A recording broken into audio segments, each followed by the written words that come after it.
अल्लाह ताला हम सब के लिए की गई नेकियों को हमारे लिए जहन्नम से निजात का ज़रिया बनाए और जन्नत में दुखूल का सबब बनाए। और पूरे रमज़ान जो बकिया अय्याम हैं, इन अय्याम में अल्लाह ताला इखलास के साथ पूरे रमज़ान को इबादतों में गुजारने की तौफीक अता फरमाए।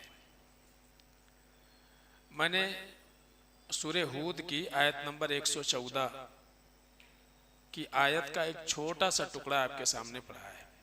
अल्लाह फरमाते हैं, इन्नल हसनाता युज़हिबन सय्यात, यकीनन नेकियां बुराइयों को मिटा देती हैं या नेकियां बुराइयों से दूर कर देती हैं।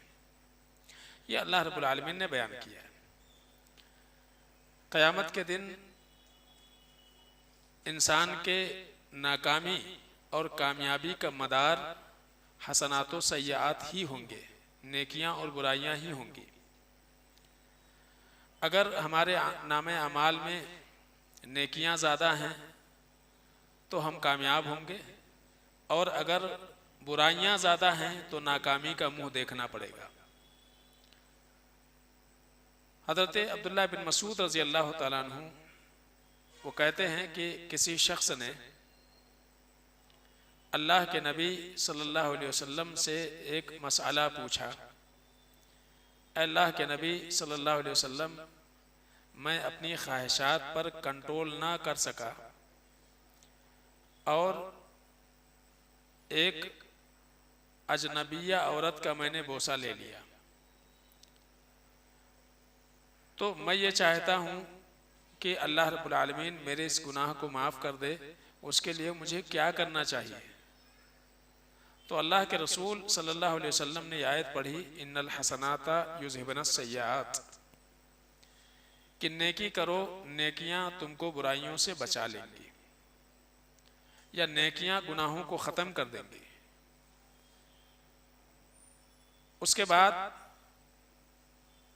उस शख्स ने अल्लाह के नबी सल्लल्लाहु अलैहि वसल्लम से पूछा कि क्या ये मामला सिर्फ मेरे लिए है या कोई भी अगर गुनाह करेगा और गुनाह के बाद नेकी कर लेगा तो उसके भी गुनाह माफ़ हो जाएंगे।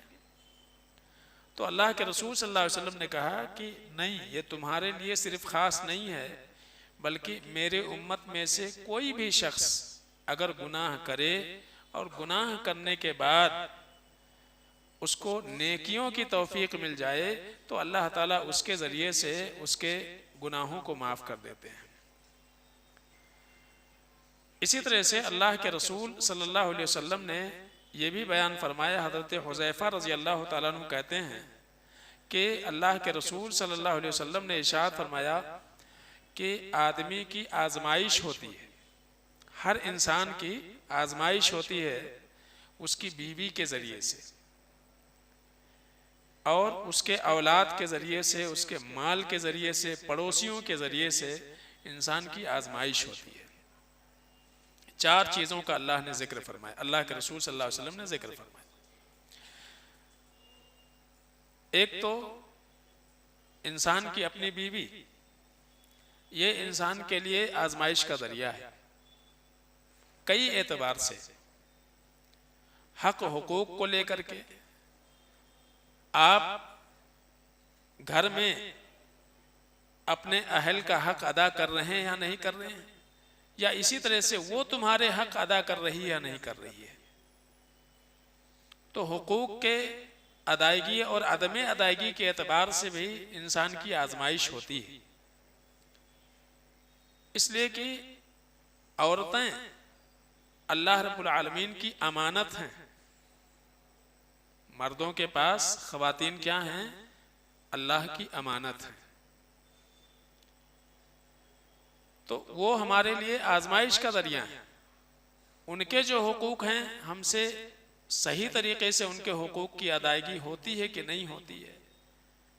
कभी कभी ना चाहते हुए भी इंसान से कोताही हो जाती है, तो ये क्या है? हमारे लिए आजमाइश का ज़रिया है। इसी तरह से माल है, ये भी आजमाइश का ज़रिया है। अल्लाह ने किसी को माल कम दिया है, किसी को ज़्यादा दिया, जिसको कम दिया है उसकी भी आजमाइश है कि उस किल्लते माल में वो सब्र करता है या माल में इजाफे के लिए कोई गलत रास्ता अख्तियार करता है या मायूसी का शिकार हो जाता है। और किसी को ज़्यादा दिया है तो अल्लाह रब्बुल आलमीन इस तरीके पर उसकी आजमाइश करता है कि आया इस माल में जो लोगों के हुकूक हैं उन हुकूक की अदायगी वो करता है कि नहीं करता है।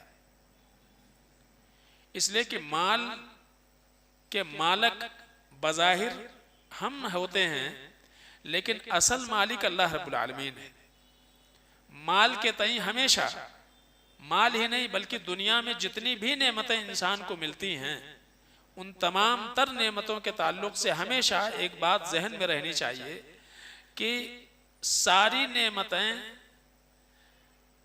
नेमतों की हैसियत और उस हैसियत में हमारी हैसियत ये होती है कि हम एक नौकर के मानिंद होते हैं, एक गुलाम के मानिंद होते हैं कि मालक ने कोई चीज़ आपके हवाले की है, आपको कुछ अख्तियारात उसने दिए हुए हैं, एक हद मुतय्यन कर दी है, उसी हद में आपको उन नेमतों का इस्तेमाल करना है।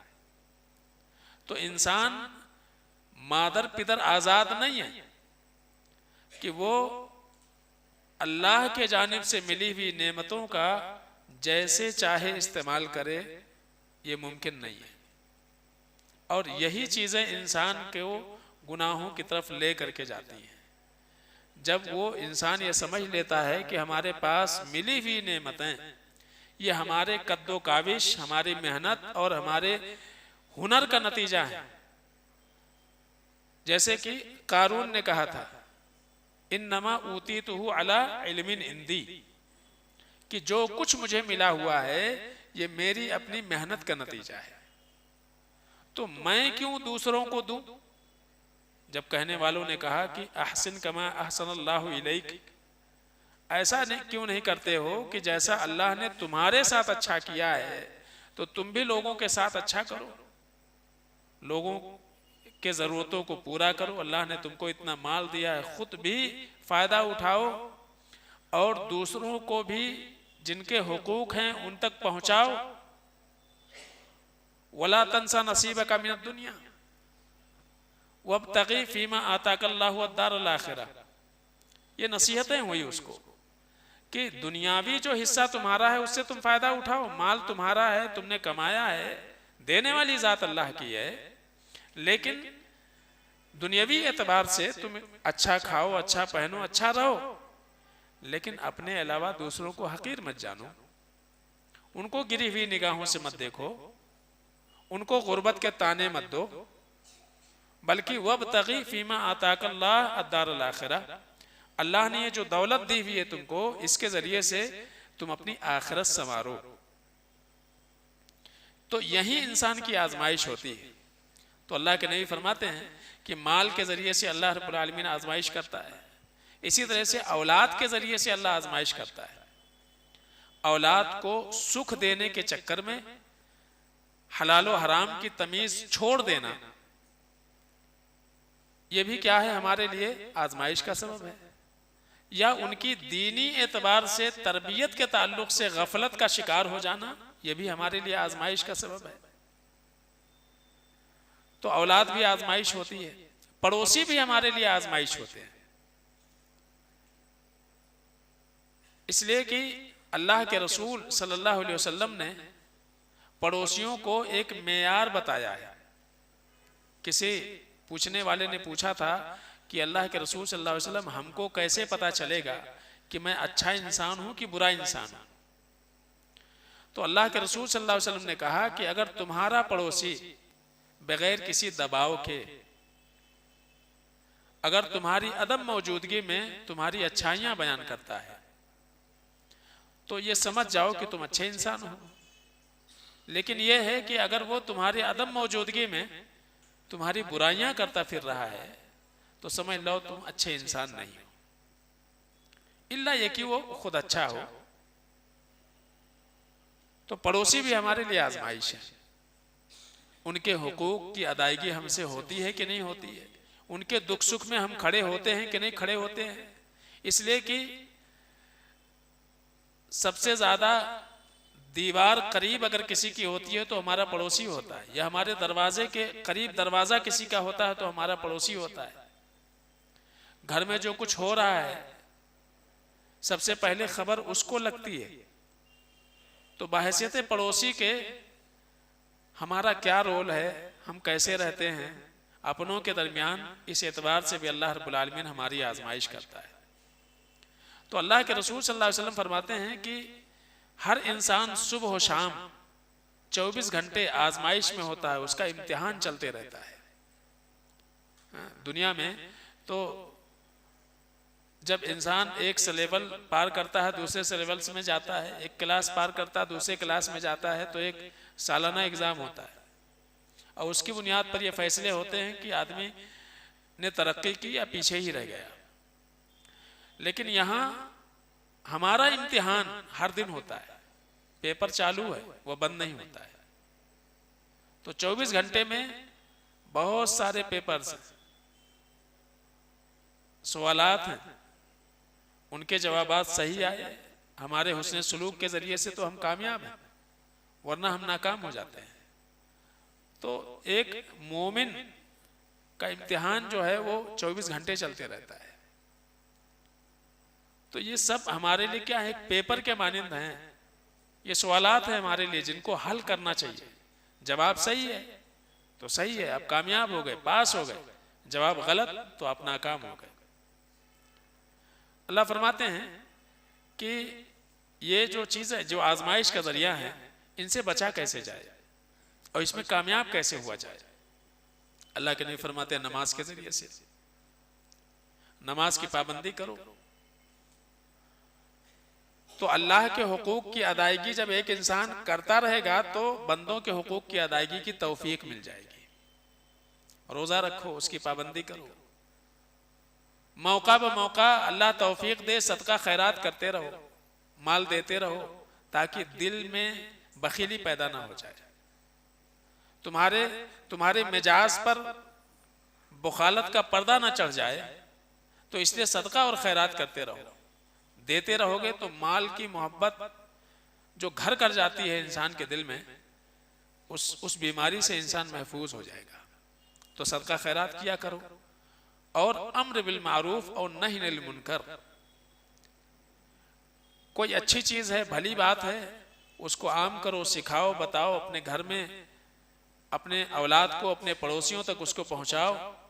और कोई बुराई देखो तो उस बुराई को रोकने की कोशिश करो।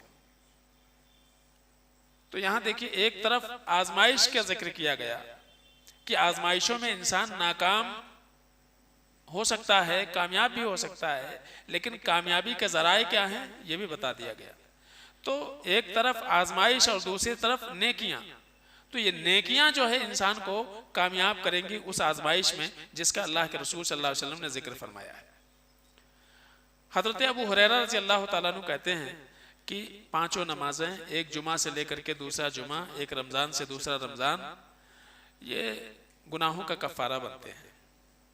जब हम पाबंदी के साथ 5 वक्त की नमाजें पढ़ते हैं और रमज़ान जो महीना चल रहा है इसके रोज़े आदाब व शुरूत के साथ हम मुकम्मल कर लेंगे तो ये हमारे गुनाहों का कफ़ारा बन जाएंगे। लेकिन अल्लाह के रसूल सल्लल्लाहु अलैहि वसल्लम ने एक शर्त लगाई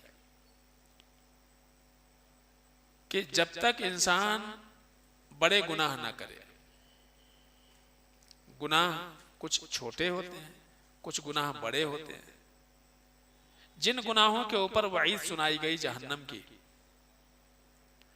या अल्लाह के जानिब से ताकीद की गई है या इसी तरह से उस पर लानत मलामत के अल्फाज अजाबात की तहदीद है, तो वो क्या है, बड़े गुनाहों में शुमार होते हैं।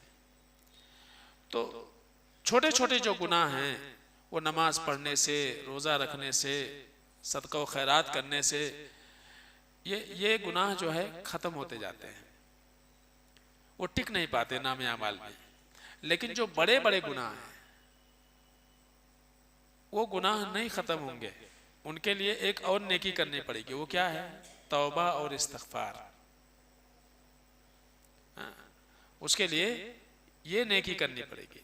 तो कुछ नेकियां ऐसी हैं कि उनके आने से आपके नामे अमाल में छोटी छोटे जो गुनाह हैं वो गुनाह खत्म हो जाते हैं। लेकिन कुछ बड़े जब गुनाह होते हैं तो उसको बड़ी नेकी लगती है। वो क्या है? वो तौबा और इस्तिग़फ़ार।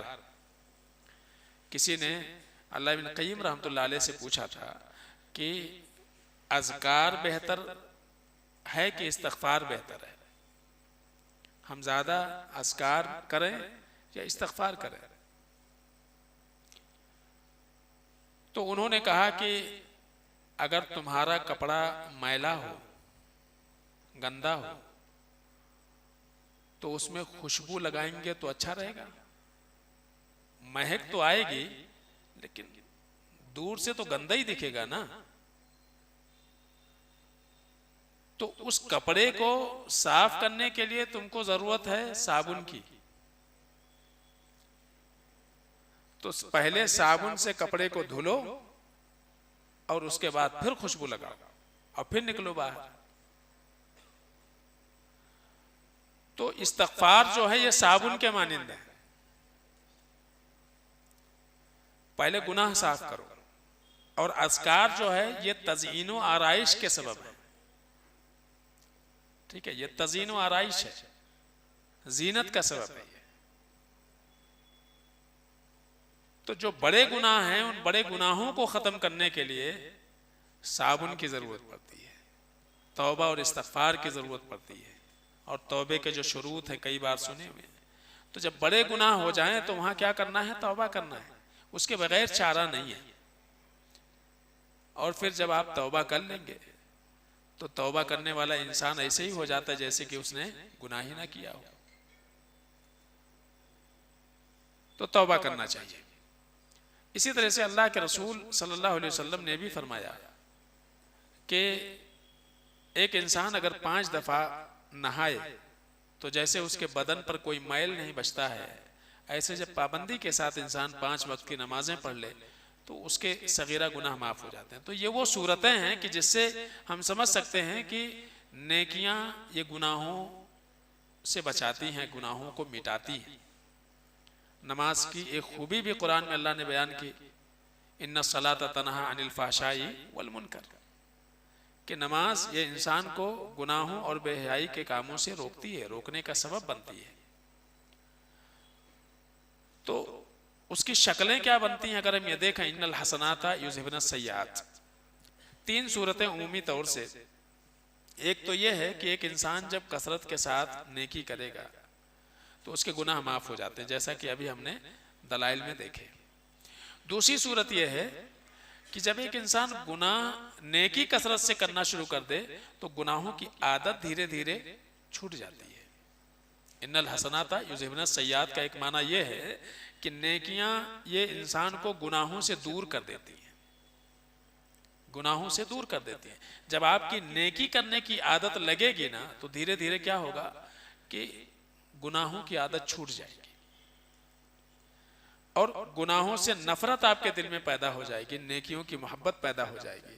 जैसे कि अल्लाह ताला ने साहबे कराम के ताल्लुक से ये बात बयान फरमाई कि वलाकिन्नल्लाह हब्बबा इलैकुमुल ईमान व ज़य्यनहु फी कुलूबिकुम व कररहा इलैकुमुल कुफ्र वल फुसूक वल इस्यान उलाइका हुमुर राशिदून। अल्लाह फरमाते हैं कि अल्लाह ताला ने सहाबा के दिलों में ईमान की मोहब्बत पैदा कर दी, नेकियों की मोहब्बत पैदा कर दी। व ज़य्यनहु फी कुलूबिकुम, और उनके दिलों में सजा के रख दिया नेकियां, यानी नेकी के कामों को उनके दिलों में सजा के रख दिया। यानी उन्हें अगर कहीं लज्जत मिलती है तो नेकियों में लज्जत मिलती है। वह कर रहा इलैकुमुल कुफ्रा वल फुसूका वल इस्यान, और अल्लाह ताला ने नफरत डाल दी दिलों में सहाबा के, कुफ्र की, नाफरमानी की, गुनाह के कामों की। तो जब धीरे धीरे एक इंसान अपनी आदत नेकियों की बनाएगा तो गुनाहों की आदत धीरे धीरे छूट जाएगी, खत्म हो जाएगी। तीसरा माना इसका ये भी है कि अगर किसी समाज में नेकी करने वाले अफराद ज्यादा हो जाएं तो धीरे धीरे धीरे धीरे बुराइयों का जोर खत्म हो जाता है, बुराई करने वालों का जोर खत्म हो जाता है उस मुआशरे से। शर्म लगती है उनको कि एक अच्छे सोसाइटी में और अच्छे लोगों के दरमियान हम कैसे गुनाह करें। और इसको मिसाल से भी आप समझ सकते हैं कि आप 10 दोस्त हैं, कहीं जा रहे हैं, बैठे भी हैं, उनमें से 4 सिगरेट पीने वाले हैं और आप में से 6 लोग ऐसे नहीं हैं, तो उन 4 की हिम्मत नहीं होगी, वो अपने ख्वाहिशात को दबाएंगे वहां पे। तो जब मुआशरे में नेकियां आम होती हैं तो बुराइयां रुखसत होने लगती हैं, लेकिन अगर बुराइयों का गलबा हो जाए तो नेकियां खत्म होनी शुरू हो जाती हैं। तो अल्लाह फरमाते इन्नल हसनाता युज़हिबुन सय्यात, कि नेकियां ये गुनाहों को दूर कर देती हैं। अच्छा, इसके उल्टा भी होता है, गुनाह ये नेकियों को मिटा देती हैं।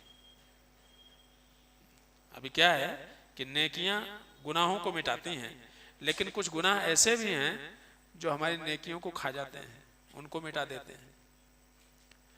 तो हमको ऐसे गुनाहों से भी बचना है कि ऐसा ना हो जो कुछ मेहनत मुशक्कत करके और हमने नेकियों की शक्ल में खजाना जमा किया है, कहीं उसको चोर ना उचक ले जाए, चुरा ले जाए। तो ऐसे गुनाहों से भी अपने आप को बचाना है। उनमें से सरे फहरिस्त क्या है? शिर्क है।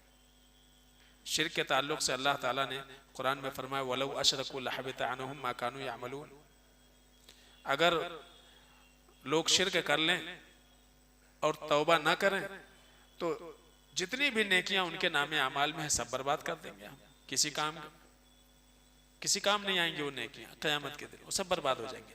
तो ये ऐसे गुनाह हैं कि अगर हमारे नामे अमाल में दाखिल हो गए तो ये दीमक के मानिंद है, पूरी नेकियां हमारी चाट जाएंगे, कुछ नहीं बचेगा। दूसरी चीज क्या है? नमाज छोड़ना। ये भी जो है हमारी नेकियों के लिए बड़ा खतरनाक है। अल्लाह के रसूल सल्लल्लाहु अलैहि वसल्लम फरमाते हैं मन तरका सलातल असरी फ़क़द हबित अमलु, असर की नमाज कोई तर्क कर दे जानबूझ करके तो उसकी भी नेकियां ज़ाय हो जाती हैं। अहले इल्म कहते हैं कि यहाँ असर का जिक्र करके तमाम नमाजों को मुराद लिया गया। कोई भी नमाज अगर आप जानबूझ करके अमदन तर्क करते हैं तो आपकी क्या हो जाएगी? नेकियां ज़ाय हो जाएंगी आपकी, जो कुछ आपके नामे अमाल में है वो चला जाएगा, ख़त्म हो जाएगा। तो इससे भी बचना है कि इंसान नमाजों की पाबंदी करे, उसमें कोताही ना करे। अगर कभी किसी वजह से मसरूफियत की वजह से नमाज रह गई तो उसकी क़ज़ा कर ले, लेकिन छोड़े ना उसको, उसकी पाबंदी करे। तीसरी चीज है कि जुल्म ना करे इंसान, जुल्म से बचे। जुल्म करने की वजह से होगा ये कि जो कुछ आपने मेहनत की है और जो नेकियां इकट्ठा करके अल्लाह के सामने लेकर के जाओगे तो जिनके हुकूक हैं, जिनके ऊपर आपने जुल्म किया है, वो सारे के सारे अल्लाह के सामने आ जाएंगे। इसलिए कि वो तो इंसाफ का दिन होगा, अदल का दिन होगा, तो वहाँ उस सारे हुकूक वाले आ जाएंगे। किसी को बुरा भला कहा होगा, किसी की इज्जत से खिलवाड़ की होगी, रिश्तेदारों को सताया होगा, पड़ोसियों को सताया होगा, उनकी दिल आज़ारी की होगी, गीबत चुगली की होगी, हक मारा होगा। 1 फीट 4 फीट ज़मीन के लिए आदमी लड़ लेता है, मुकदमा करता है, उस पर काबिज होकर के बैठ जाता है। तो ये सारे के सारे आ जाएंगे क़यामत के दिन अल्लाह के सामने और कहेंगे हमको हमारा हक चाहिए। अब आपके पास देने के लिए तो कुछ भी नहीं है, क्योंकि जाते वक्त तो आपको 2 कपड़े पहना के भेज दिए, कफन में लपेट करके, ना जेब है ना कुछ है, हाथ की घड़ी भी निकाल लिए, अंगूठी भी निकाल लिए, कान की बाली भी निकाल लिए, खातून है तो सारे जेवर उतार लिए दुनिया में। जिनके लिए आपने सब कुछ किया था उन्होंने सब उतार लिया, वैसे ही भेज दिया आपको। तो वहां तो कुछ नहीं रहेगा, वहां सिर्फ नामे अमाल में जो चीजें रहेंगी वो नेकियां और गुनाह। तो वहां लेन देन उसी से होगा। फिर आपने जो हक तलफी की है उसके बदले अल्लाह ताला फिर नेकियां देगा आपकी। कितनी अल्लाह ने बताया नहीं। मुमकिन है पूरे रमजान हमने मेहनत किए, नेकियां कमाई, वो अल्लाह ताला दे दे किसी गुनाह के बदले, किसी को किसी जुल्म के बदले दे दे। तो सारी मेहनत जो घंटे घंटे भर 30 घंटे खड़े होकर के क़यामुल लैल किया है, दिन भर रोज़ा रखा है, कुरान पढ़ा है, वो सारे के सारे अमाल चले जाएं, ये सबसे ज़्यादा नाकामी का सबब है। तो दुनिया के जो मामलात हैं यही ख़त्म करने की कोशिश करना चाहिए। अल्लाह के रसूल सल्लल्लाहु अलैहि वसल्लम बीमार जब पड़े और आखिरी अय्याम थे अल्लाह के रसूल सल्लल्लाहु अलैहि वसल्लम के, एक दिन आप मस्जिद में आए, मिंबर पर बैठे और लोगों की तरफ पीठ किया, अपनी कमीज उठाई और कहा कि ऐ लोगों, अगर मैंने किसी को मारा है, ये मेरी पीठ है, वो मुझसे बदला ले सकता है। किसी का अगर मैंने हक लिया है, वो हमसे आज अपने हुकूक का मुतालबा कर ले। तो अल्लाह के नबी ने तालीम दी हुई है कि दुनिया में अगर कुछ ऐसे मामलात हैं इंसान के, तो यहीं ख़त्म कर ले उसको, दुनिया में ख़त्म कर ले, वरना वहाँ बड़ा एक एक नेकी इंसान के लिए बड़ी कीमती होगी, क्योंकि उसी की बुनियाद पर पल रहा नेकियों का झुकेगा या गुनाहों का उठेगा, कोई भरोसा नहीं है। इसलिए कि हमको दिखाई नहीं देता ना नाम अमाल हमारा, उसमें कितनी नेकियां हैं, कितने गुनाह हैं, नहीं मालूम।